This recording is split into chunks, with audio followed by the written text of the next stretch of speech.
देखो आप देखना शुरू कर चुके हैं बापू वार्ता न्यूज नेटवर्क और मैं गोंदिया से देवेंद्र दमाय। इस वक्त की सबसे बड़ी खबर जो मैं आपको दिखाने जा रहा हूँ गोंदिया तहसील के अंतर्गत आने वाले बिरसी कैंप की।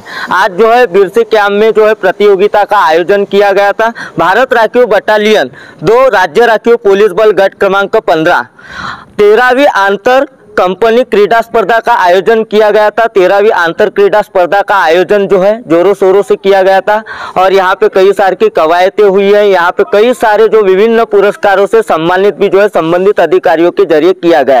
दर्शकों, यह कार्यक्रम का उद्देश्य क्या था कि जो यहाँ पे स्पर्धाएं होती है और स्पर्धा के पीछे का जो मकसद रहता है कि आने वाले समय में अपने अंदर का जो गुण रहता है वह छुपा कर ना रखे, किसी न किसी स्पर्धा के माध्यम से जो है वह सामने लाना चाहिए। यह कार्यक्रम का उद्देश्य था। यहाँ पर छोटे से लेकर बड़े लोगों ने तक के जो है छोटे बच्चों से लेकर बड़े लोगों ने तक के यह कार्यक्रम में जो है सहभाग लिया। जैसे कि आप स्क्रीन के माध्यम से देख रहे होंगे, चमचा गोली हो या रस्सी खींच हो या अन्य विभिन्न प्रकार के जो कार्यक्रम है जैसे कि संगीत कुर्सी यहाँ पे जो है ली गई है। तो आइए जानने का प्रयास करते हैं यहाँ के जो संबंधित अधिकारी है उन्होंने क्या कहा है। ॲक्च्युली आमच्या महाराष्ट्र राज्य पोलीस दलाची ही नेहमीच परंपरा राहिलेली आहे।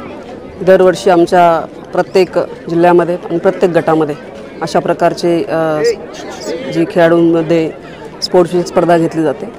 यात सांघिक गेम आणि वैयक्तिक गेम असे दोन्ही घेतले जातात। याचा मुख्य उद्देश असा आहे की आम्ही केवळ मैदानातच नाही तर बाहेर ज्या ठिकाणी शत्रूंशी लढताना एक संघ होऊन एकमेकांना सांभाळत पुढे जाणं, एकता ठेवणं आणि त्यामध्ये सर्वांच्याच विजयामध्ये आपला विजय आहे हा म्हणजे त्यांच्यामध्ये निश्चय दृढ करणं, यासाठी या सगळ्या स्पर्धा घेतल्या जातात।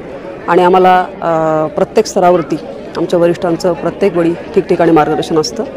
तर इथे जी आपली स्पर्धा आता पार पडते ती ह्या SRPF गटाची 13वी स्पर्धा आहे। यानंतर आमची रेंजमध्ये जी आपण त्या ठिकाणी स्पर्धा यातले जे विजय संघ जिंकतील प्रत्येक गटामधले तिथे ती स्पर्धा पार पडेल काही दिवसांनी, ती 33वी असेल। आणि नंतर मग प्रत्येक गटातनं पूर्ण महाराष्ट्रातनं एक 36वी स्पर्धा तिथे दाखल होऊन ती पार पडण्यात येईल।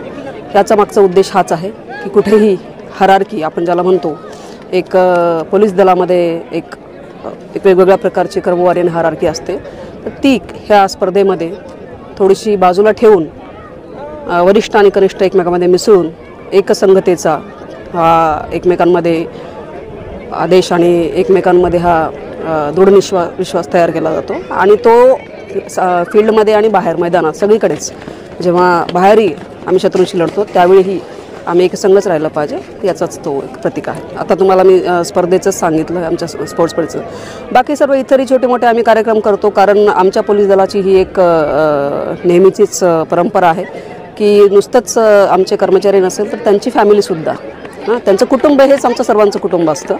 आणि जेव्हा बाहेरच्या शत्रूंविरुद्ध लढतो तेव्हा आम्ही सगळं एकत्र असलं पाहिजे, कौटुंबिक गोष्टी असतो किंवा इतर गोष्टी असो। आणि स्पर्धेतनं जे स्पोर्ट्समधनं किंवा इतर कुठल्याही स्पर्धा आहेत वरिष्ठांना त्यांच्याशी मिक्स झाल्यानंतर त्यांचे प्रश्न कळतात, इश्यू कळतात आणि त्या ज्या गोष्टी आहेत एकता हा विषय त्यांच्यात वाढतो। याच्या मागे बऱ्याच स्पर्धा आणि बऱ्याच गोष्टी आम्ही उपक्रम राबवतो। जैसे कि दर्शकों अभी तक के देखा आपने जो यहाँ के संबंधित अधिकारी थे उन्होंने क्या कहा। जैसे कि जो यहाँ पे स्पर्धाएं हो रही है तो स्पर्धा होने के पीछे का मकसद रहता है कि अपने अंदर के गुण को छुपा कर ना रखिए, अपने अंदर का गुण जो है वह सामने लाना चाहिए। यहाँ पे खेल हो या कबड्डी हो या अन्य कई सारी प्रकार की जो है स्पर्धाएं तो होती है और स्पर्धा के जरिए जो है उनका कौशल विकास भी होता है। एक तरफ देखा जाए तो आज यहाँ पर जो है प्रमुख अतिथियों का स्वागत सम्मान भी किया गया, साथ ही साथ छोटे छोटे बच्चों ने भी यहाँ पे जो है प्रतियोगिता में सहभाग लिया। दर्शकों, मैं आपको बताना चाहता हूँ जैसे कि स्क्रीन के जरिए अभी देख रहे होंगे कि 100 मीटर की जो है रनिंग स्पर्धा ली गई, पोता रेस, ऐसे कई सारी विभिन्न प्रकार की जो है यहाँ पे स्पर्धाएं ली गई। तो दर्शकों बहुत ही जल्द अगले पार्ट में मिलेंगे। मैं गोंदिया से देवेंद्र।